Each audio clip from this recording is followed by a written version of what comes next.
Battlestar Galactica, sponsored by the American Science Fiction Fantasy Media Track. One quick reminder, there is no flash photography. Last year someone had a seizure. That's bad. So, still pictures are great, no flash. You can take video, but no flash. Okay, we are missing a few of our panelists, but we're gonna start with what we have and then pull the new arrivals in. So, long before Orphan Black was in a test tube, our next guest was playing multiple versions of her character. Her television credits include Suits, Killer Women, The Firm, 2.5 Men, Dark Blue, and Burn Notice. You can call her Natalie Faust, or Shelley Godfrey, Gina Envier, Simply Six, or even better, Trisha Helfer.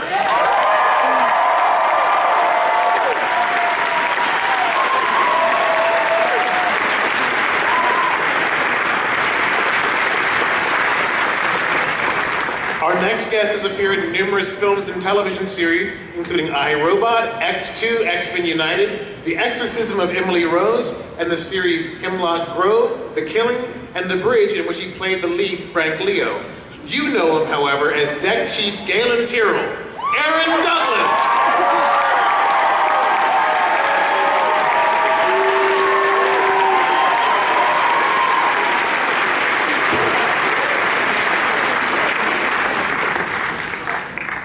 Finally, he's played a variety of men in uniforms on series like Horatio Hornblower, Band of Brothers, and Law & Order UK. The women I do a podcast with, however, prefer his scenes on Battlestar Galactica when he's just wearing a towel and nothing else. Leland Apollo Adama himself, Jamie Bamber!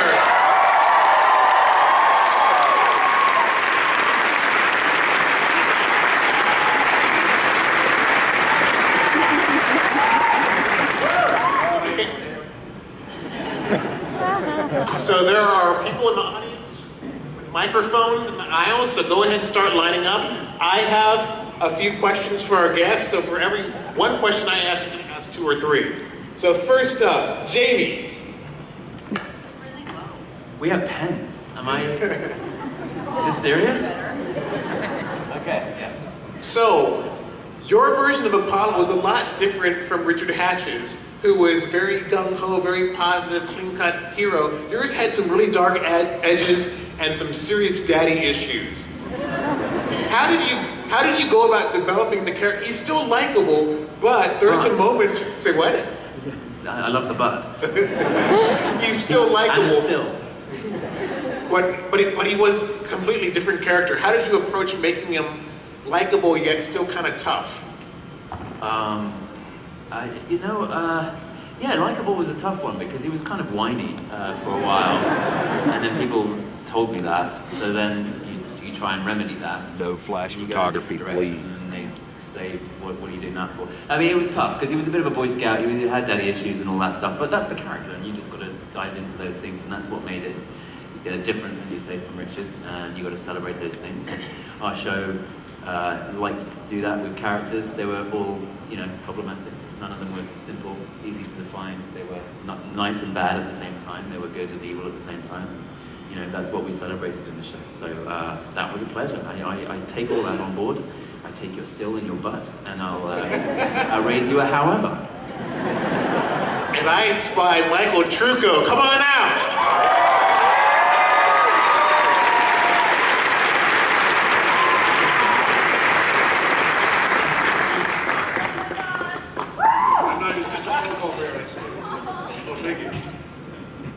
Thank you guys very much. Good night. First audience question.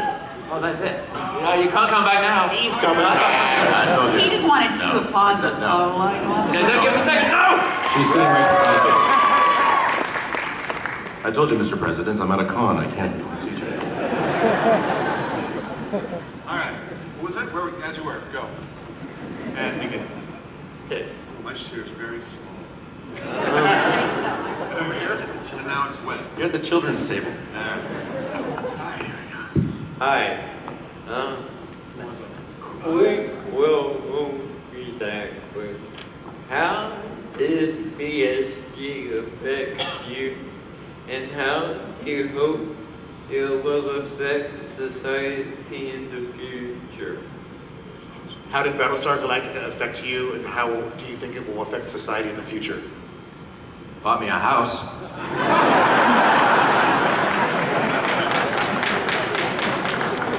And that got you off the streets, which is a benefit to society in the future. Society's delighted. That's a really, really good question. I don't know. Okay, think. It did a lot. I think it did a lot for television. I think that the television you're watching today, there were lots of other shows in the same era, but there were lots of shows doing things that television hadn't done before, and we were commenting on the times that we were shooting in, and creating debate, and and the stories haven't really changed. In fact, they've gotten worse. I mean, I think we predicted the future to a great extent. The testament is that at these events, 10 years on, we're still here, you're still here, and a lot of you, some of you, were barely born when we were shooting the show. So, something is being echoed in the stories, and someone else speak down, please.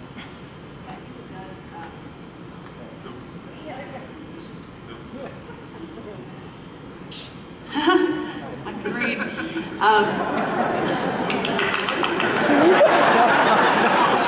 My name is Trisha. I go to school to eat my lunch. No, I think, personally, I think it all affected us in numerous ways. Me, it was my first job, essentially, acting, and so it gave me some relevance and some, certainly a career that followed it. But I think what Jamie said about the show, we did push boundaries at that time, and even though you think 2003, we didn't have to push that many boundaries compared to the original show in the 70s and what they could do and couldn't do. But I think, if you look at shows like The Walking Dead today, that so many of the things that they're talking about in the survival of the human race and what we do to survive, and the depths and the highs and the everything, is something that we did back then as well. Back then, wow, it's making it sound like it's ancient. It really isn't, but I think it's a show that will continue to have people see it and understand what Ron Moore was trying to get across, and have it be relevant to whatever era we are in at the time. I mean, for example, I first saw an iPhone across the table from Ron Moore, and he said, "Look, hey, check this out," and I was flipped out that you could, touch the screen, and that someone's face would come up, and you could talk to them, and all this stuff that now is so passé and we're bored of.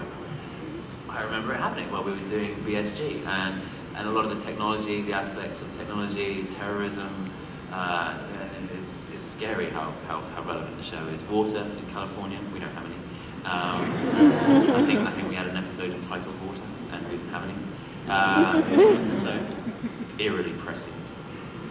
Make a joke, Aaron.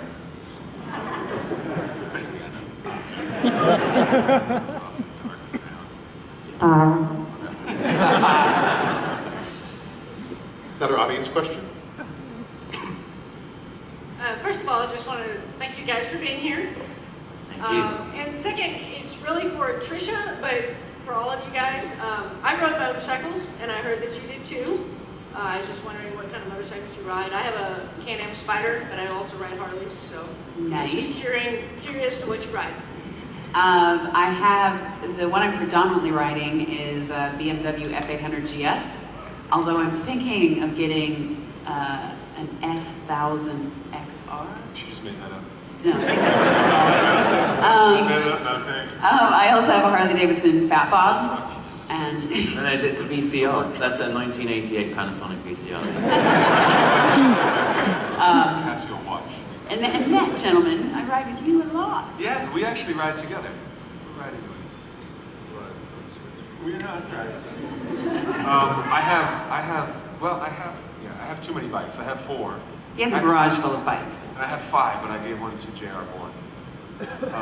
Yeah. I bought one for my wife. She doesn't ride it, so I have an extra one if anybody's. He's tricked it out really nice. Yeah, it looks good, right? Yeah, I have 3 Harleys and a Ducati.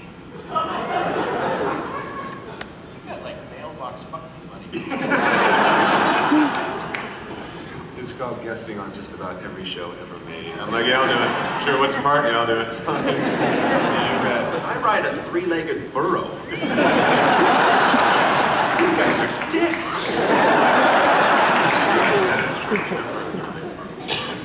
I don't have a bike. Yours got 4 legs. Yeah, and painted toenails right now. I have a big wheel. A big wheel and a green machine. Write that down. Okay, I've got to say, I've got a 2015 FLHTK, so I'll ride with y'all when you want to. Nice. But Sounds good. Anyway, this is mainly for Jamie. In filming Band of Brothers and being in that environment and being around the vets of E Company, I mean, I'm a retired Army paratrooper myself. How did that affect you coming out of, I'm pretty sure you hadn't been around much of that before you went into it. How did that affect you? Well, the abiding memory of doing that is that I don't ever want to be in war because the sequence that I filmed was the snowy Bastogne sequence Right.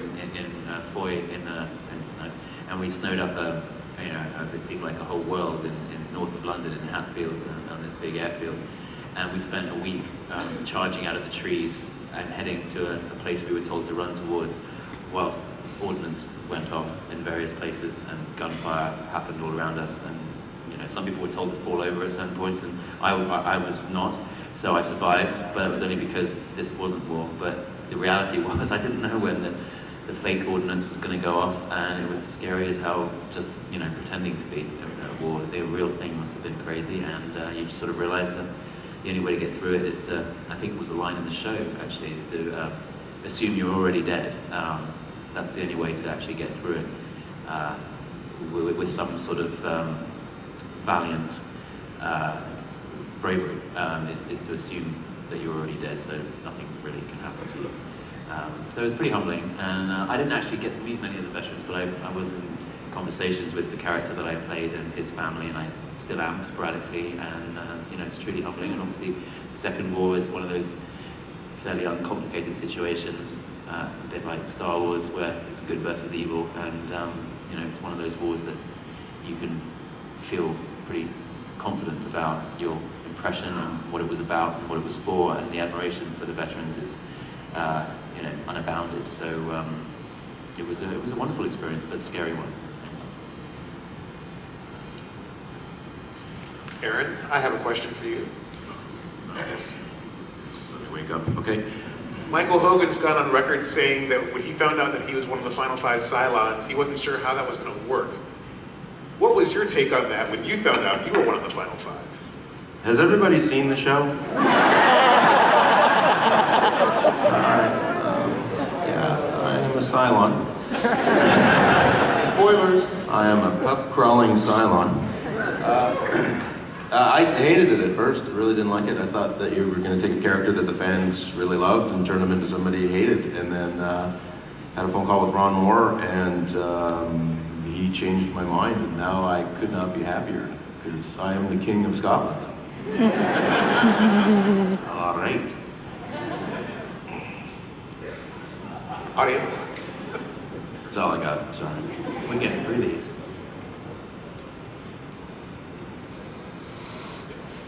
Nobody?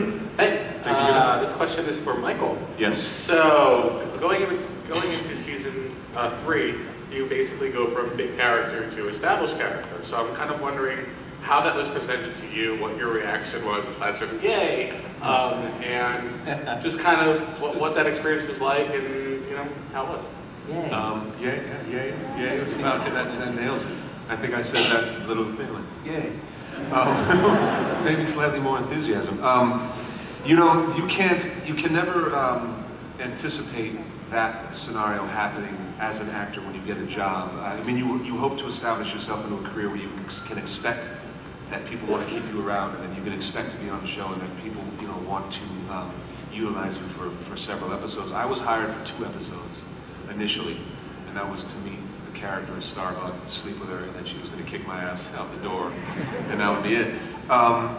And so it grew in the second season they called and said, I think they want you back for one more episode. I said, oh, great, they're going to finish the storyline. They said, well, maybe 2 more. I was like, oh, that's great, that's 4.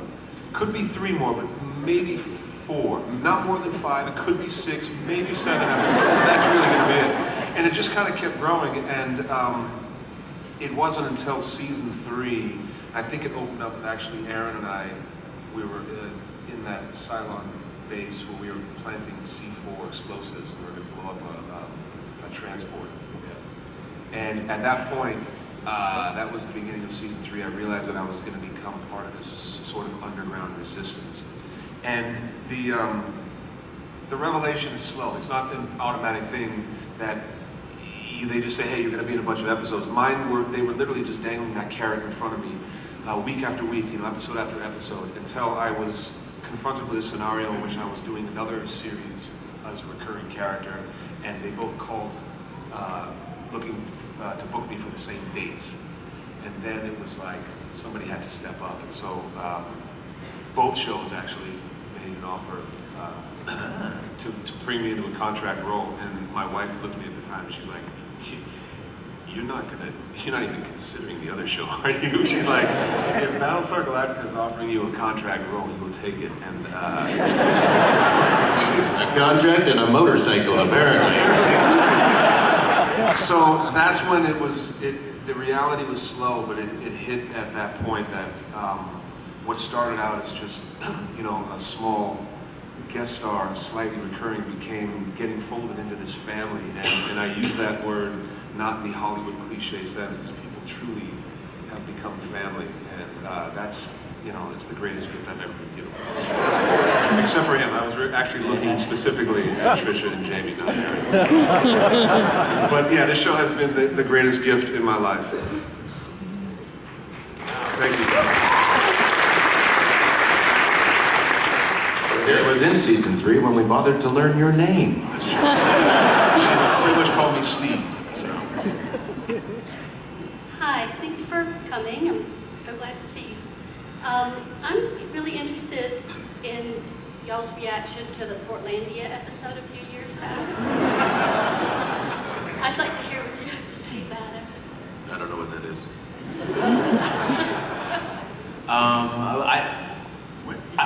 No, I was meant to be in it, and I wasn't. James and Eddie and Ron did it. Is that correct? And I've seen it, and it's one of those things that I think a lot of you in this room can relate to. People lose bits of their lives watching the show. If you haven't seen it, check it out. I'm sure it's still on YouTube or whatever. They're very funny, and it was a huge honor. A cutting edge, kind of cool, hip, funny show like that. Using us and using those guys to go up and comment was something that happened quite a lot when Battlestar was at its height. It was a water cooler subject that people talked about, on a daily basis, and it's hugely flattering and very funny and well observed. And I've heard that story from so many people that they just say that it happened to me exactly the same way. They didn't leave their homes for 2 weeks, lost their jobs, and almost died. And we're delighted. Oh. Yeah, I think it's hugely flattering to the show. I think James told me that Eddie got mad or something. Did he? I don't know. Yeah, there was something. Here, right? There was Eddie something. Mad Yeah, there was at something. one point and storm out or something. Yeah. Maybe he was pretending, but No.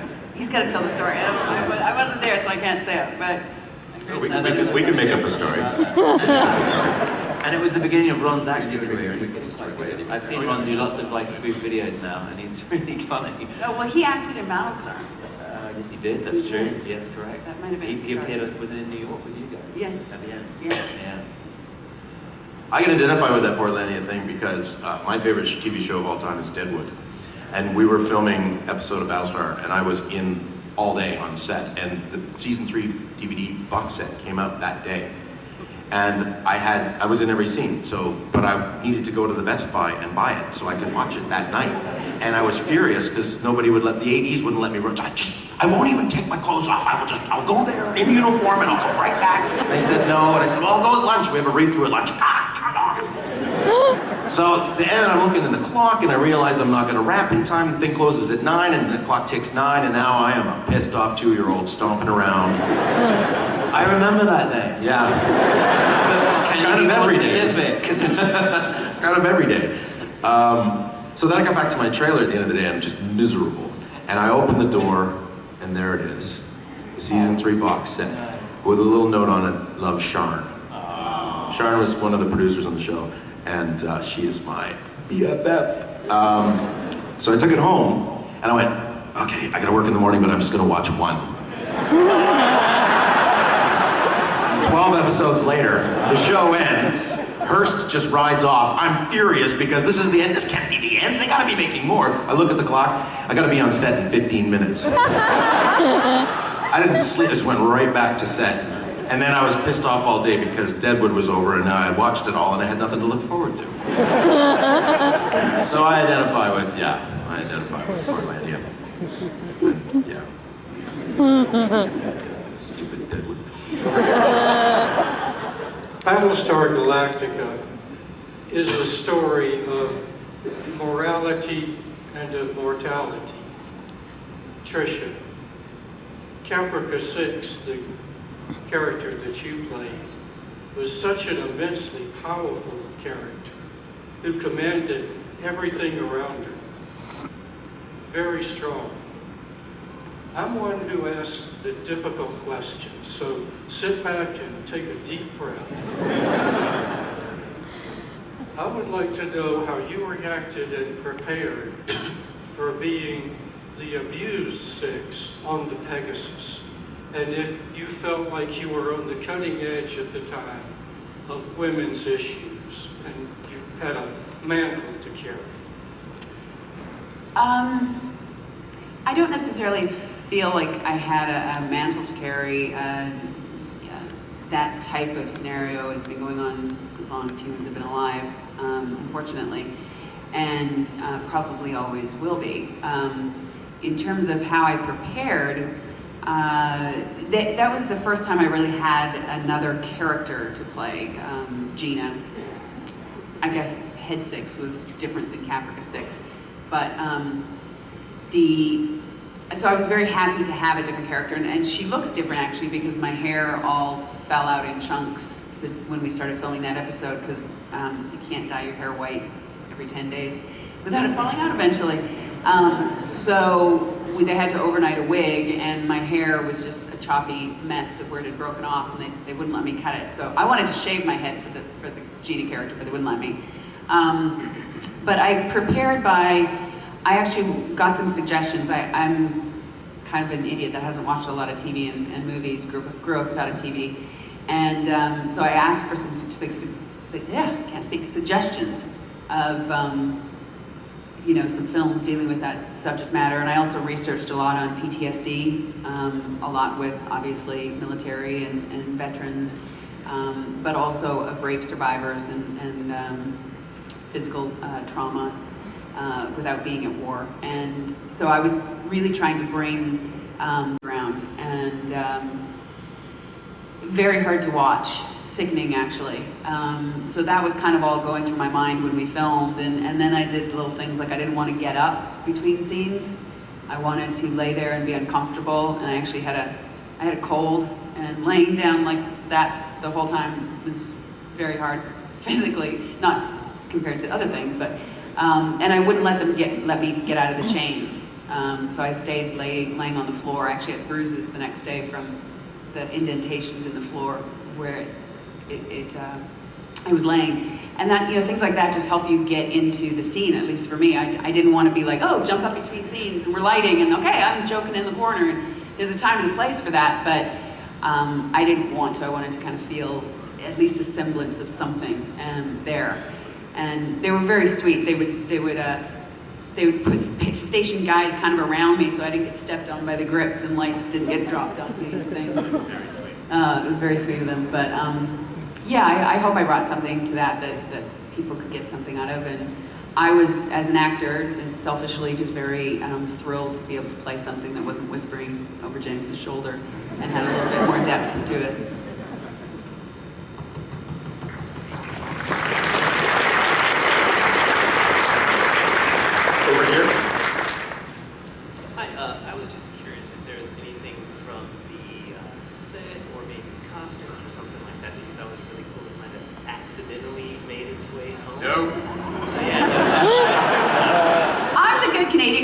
take anything, and then I found out everybody else took something.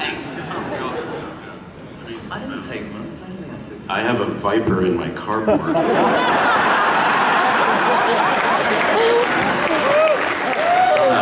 It's on a gimbal, and every time the paper boy comes, I fire it up, and it goes.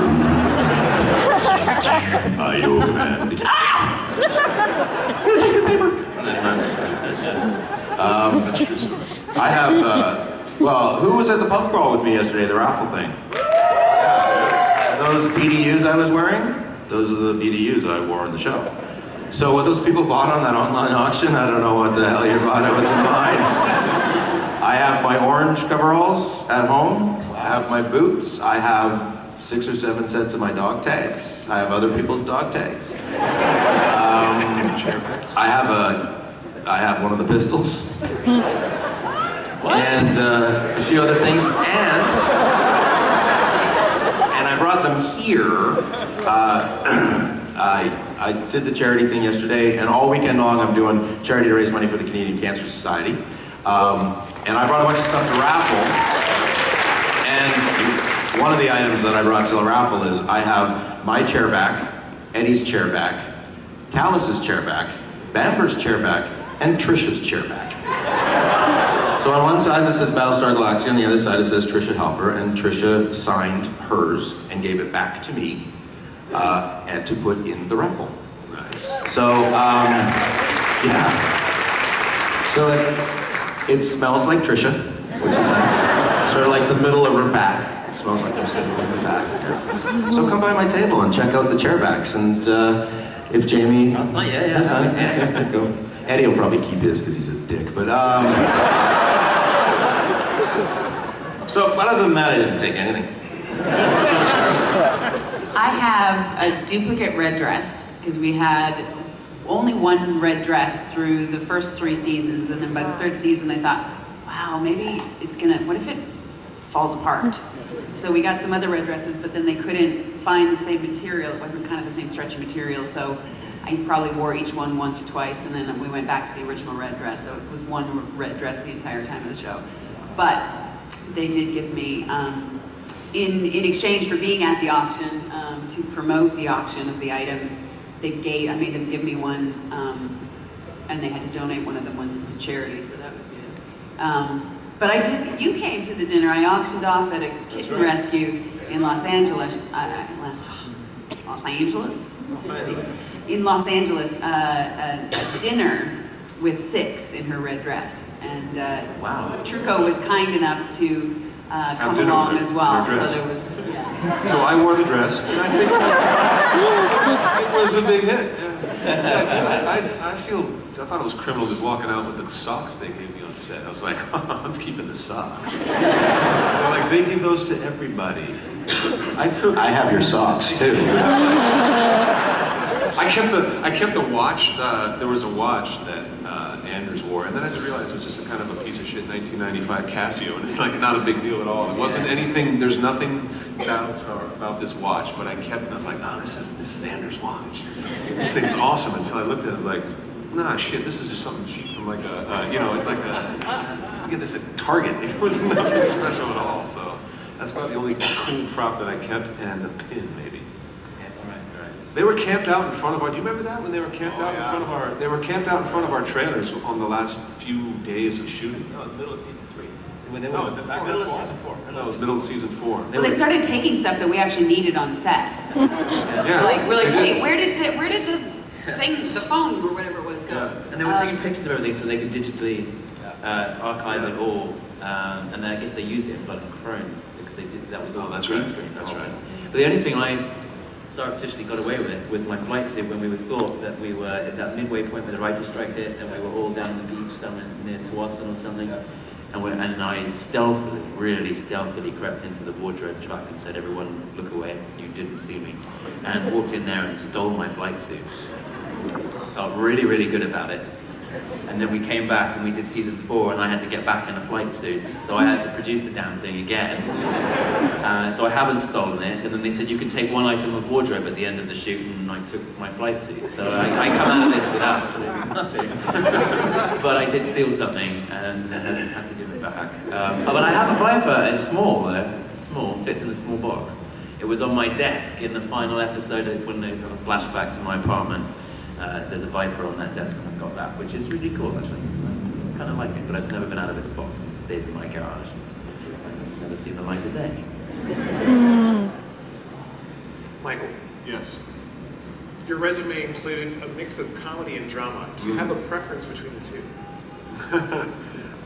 One he's good at. No. Boy. I have a preference between. I always, you know what? I always gravitate towards the 1 hour, towards the drama, towards. I like that. But for some reason, the half-hour stuff keeps coming my way, and I don't know why. I funny, feel dude. like things like Big Bang Theory. You guys see Big Bang Theory? Katie did that show too, right? Frank, you Will Wheaton. You don't, you know, on a show like Big Bang Theory, they're so funny, they're so talented that you just have to. For me, my job was to shut up and let the funny happen around me. I mean, I literally just like hit your mark, say your line, don't try to be funny because they're a hell of a lot funnier than you'll ever be. And they keep asking me to, like, How I Met Your Mother was another one. That was just this random character that changed 4 different times over the course of 6 episodes. And I love that style, but I hate the format of half hour. I don't know if you guys have done the half hour thing. You know, when you shoot these half hour shows, right? And there's you're on a sound stage. And they have 3 cameras, but before you get to the live audience, they have these things called studio and network run-throughs. And it's a scenario in which you're basically, it's like doing live theater. You do a play in front of 40 or 50 people that are standing huddled around one guy, like Chuck Lorre, for example. And they all laugh really loud at, like, kind of semi-funny laughter. That was so good. That's so funny because they're all desperate for their job, and they need to make this. They need to make this as funny as possible. And it's this really uncomfortable scenario where you do a scene and then everybody laughs, and then you move over to the next scene and everybody laughs. And then one of my first experiences on a sitcom was by Thursday. I got the call on Thursday night and said, "Yeah, listen. It was great. You don't need to come back tomorrow because we're going a different direction." And I was fired from my first sitcom ever after one of those horrible run-throughs because you can't. Oh God, we were doing a table read. This story's terrible. I don't want to give any names away. We're doing a table read, and I have a line that I said, "Oh, hey, by the way, how'd your date go last night?" And this director just goes, slam! He slams his hand on the table. He goes, "Truco, can you read?" I said, "I'm sorry." He goes, "You can read, can't you?" I said, "Yeah, I can read." He goes, "Because I don't see 'oh, hey' anywhere in the script. The line is, how did your date go? Read the line, do the fucking line, and say your lines and do your part." And he said this at the table read, and this shit really happened, yeah. "Can you read?" So now my palms are sweating. I'm shaking like a leaf. And this guy just called me out in front of the whole cast. There's network. There's all these people. He goes, "You can read, can't you?" I'm like, "You son of a bitch." So we do these things when you're doing table reads and you're looking at your script and you got your lines highlighted. And I get to a couple pages and I wasn't in the next scene. And then I look a few pages ahead and I was like, oh, this is perfect. I can't believe I'm going to do this. So I look at this line, and I highlighted it earlier, and it finally comes up to my scene. And the line was, I was speaking to my brother, and he says something that was modestly funny, and my character was supposed to go, whatever, you don't know what you're talking about. And they actually phonetically wrote out the word as like a PHFFFTTTTT. So we get to this line, and I'm like, yeah, and it's gonna go bad. So, and I'm shaking. I was like, well, fuck it, this is it. I'm losing this. I'm not coming back after this. But we get to that line, and I go, fuck.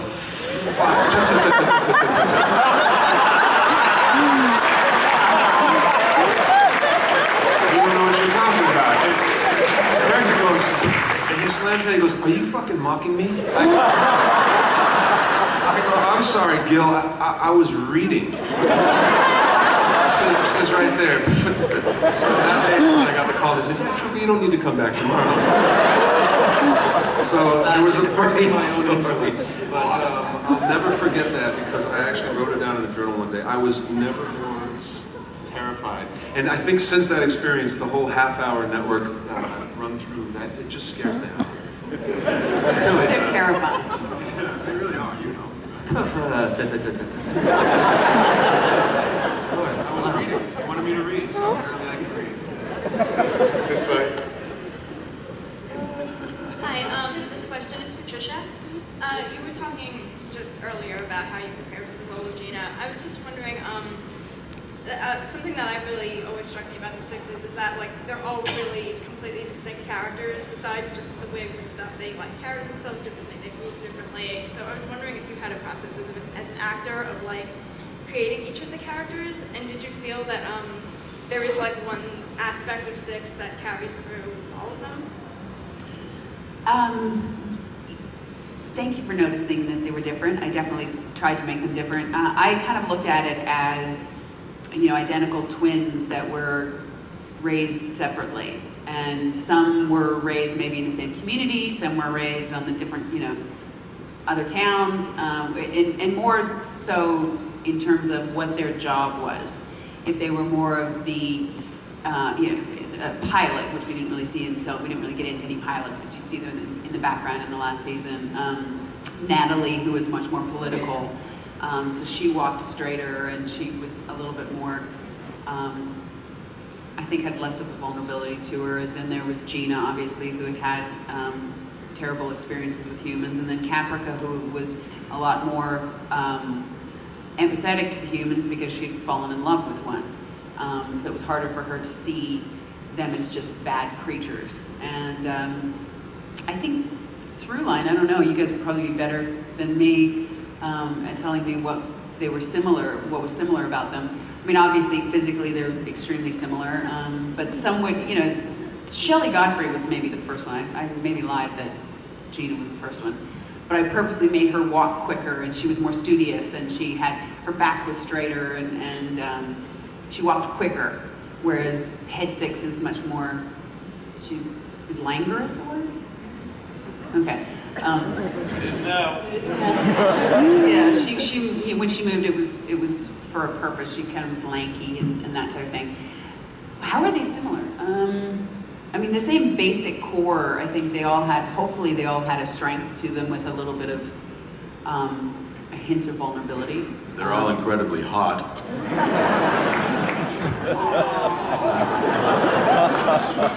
Say we all.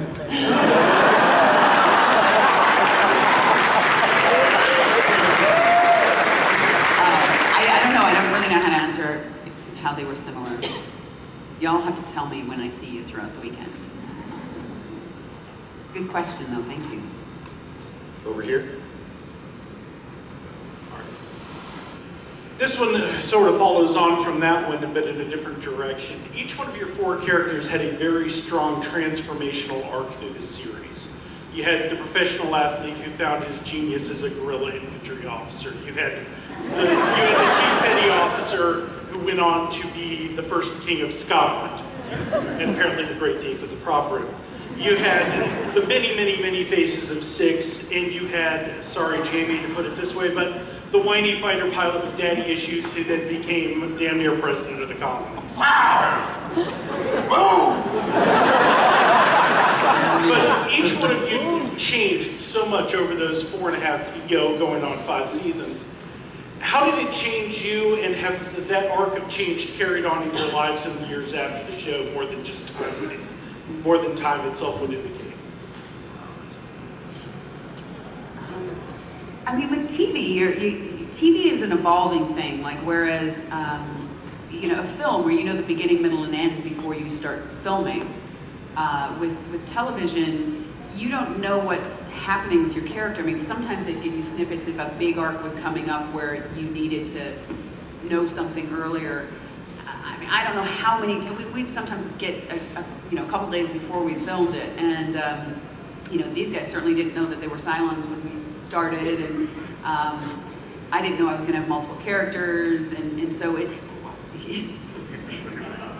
It's something that you just kind of have to, at one point, trust in the writers that they're not going to screw you over in some ways. I mean, numerous times I went, oh, if I had known this earlier, I would have maybe, and not that maybe anybody would notice it, but me internally, I would maybe have, taken a sigh somewhere or had a look, had a thought process in my mind if I had known something was going to happen that character knew at that time, but they hadn't written it yet. So it's you just have to kind of give up. Like, I didn't know what Head Six was until I got the final script for the finale. I didn't know if she was a ghost. I didn't know if she was going to be a chip. Nobody knew. At least I wasn't told. So you just sort of have to give yourself over to the process in some ways, I think, in television. No, Trisha's dead right, because TV does evolve, and I think we'd all agree on this. What it taught us, and this experience, Battlestar's not a typical TV show either, by the way. I mean, I've played roles where you're playing the same character week in, week out for 30 whatever episodes, and the story's, it's an episodic story, so you're going to do the same thing every week. And the character is a type, and you stick to that type, and that's what it is. I mean, the unique experience of Battlestar was that your character could change completely, sometimes within the same scene. Get fat or shave a moustache, or whatever it is, or find some glasses somewhere. I mean, this show was not your typical TV show. And I think what it taught all of us, and it certainly taught me, is, and I've taken it to every job I've had subsequently, and Trisha alluded to this, that it is a fight. It is a fight for your character. It is a fight for the potential in the writer's room to find things that are interesting for each character that you play, and that fight is there to be fought. And as an actor, I never had that experience before. I was very much pleased to be in work most of the time, and just saying the words like Truco said, and sometimes you'd be told to say the words exactly, and sometimes you had a bit more freedom. But I never really thought that I could go to bat and create something that the writers hadn't thought of, and this show taught me that if you want to be that kind of actor, that is an opportunity, and it totally changed my life. And the one person I thank for that more than anybody else is Michael Ryman, because he invited us to come to the beginning of every season with a kind of wish list of what we wanted to do that year. And we would then petition the writers, who would come up with brilliant ideas that were nevertheless stimulated by the questions we would ask and the problems that we would have with the characters. And it was a debate, it was a fight. Each of us had this fight. And it lasted for 5 years. And it was the most rewarding thing that I've ever, been privileged enough to sort of work through. But Michael awakened that in me, and Ron was open to it, and the other writers grew to be open to it, and it was very, very special, and it's changed every job I've done since. I mean, sometimes you still get the letter, you will speak the words and nothing but the words. Please, as a respect to our crew, come to set prepared. And you go, okay, you don't want all of me, you want 50% of me, and that's what I'll give you. But occasionally you work with people who want all of you, and Battlestar taught me how to give all of you.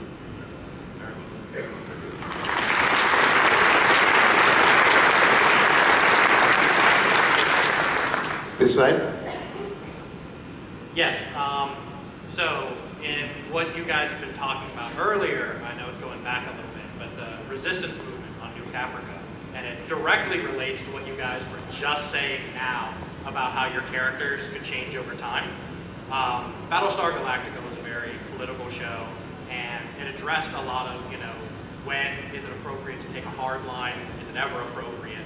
And a lot of the resistance leaders were very, if you are not part of this group, if you are not supporting the resistance, you may as well be a sideline.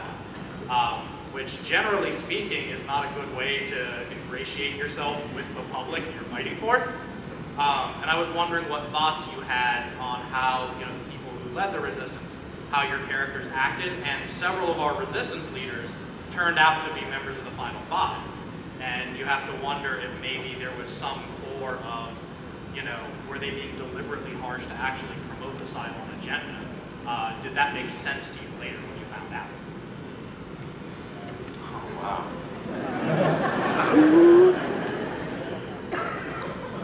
Aaron? My cat's breath smells like cat food. Why do you people have to be so goddamn smart? I go to a NASCAR convention and it's like, you drink Bill or Light or Bud Light?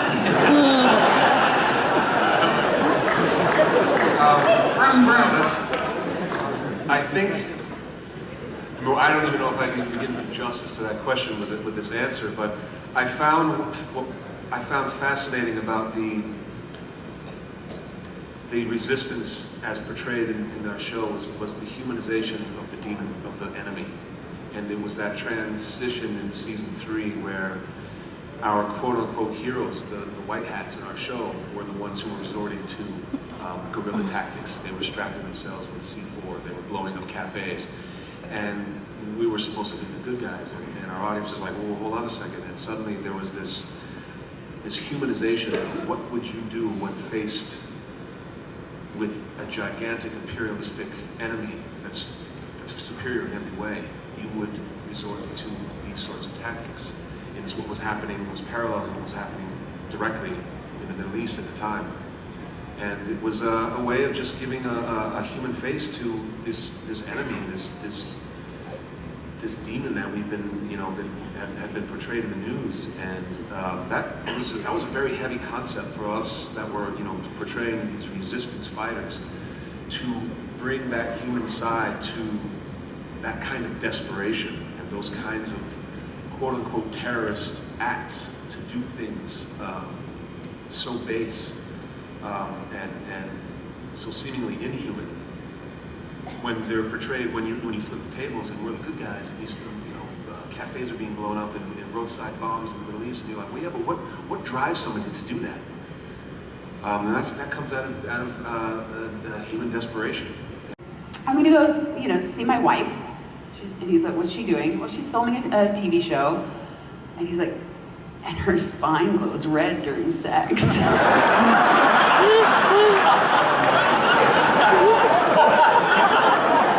customs officer's like, welcome to Canada. why don't you just go around this way, sir? Just go into that back room. But I don't feel like, the show was sexual, but that's human nature and Cylon nature, and that's life. That's a circle of life. So, I think it was done tastefully on the show. I don't think there was anything that was, overly gratuitous. I did put my foot down once, though. Another weird story. But when we were filming the flashback scenes and Baltar and I were on a pool lounge chair, we were supposed to be doing it out on the beach.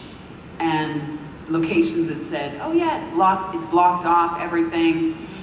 And we get out there, and it's completely open to any passerby, and there's already, and it's right next to a beach walking path with women in their strollers in the afternoon with kids.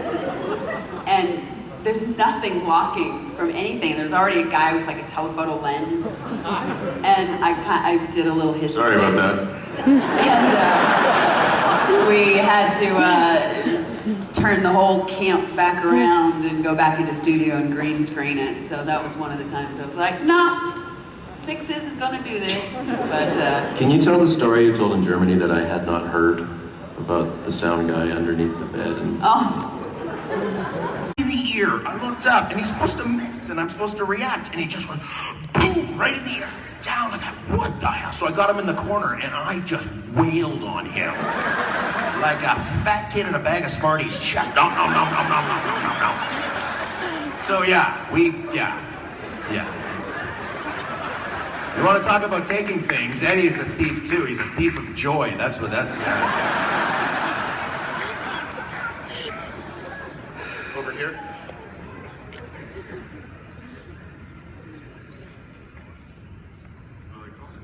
What? Oh no. No questions out there? Thanks, everybody. you can't see anything from here. I have one. If you could have switched roles with anybody else in the show, who would it be and why? And we'll just put Baltar, obviously. Cool. What are you? Baltar. She's sitting right there. That's pretty much a no-brainer. That's seriously the dumbest question I think anyone's ever asked in the history of dumb questions. Trisha, how would you answer that question?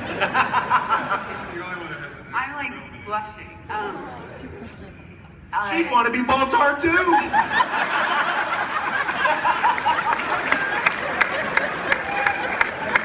No.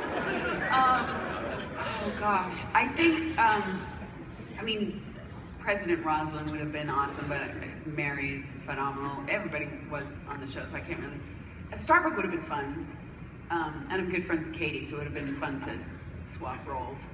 Hey, Truca, that works for us, right? What's that? That works for us. That's fine. Yeah. That's good. You can shoot that. Art imitates life. No, we don't. Okay. No, we were serious about that. Okay. Yeah, we were serious. Sadly, we are out of time. Please join me in thanking our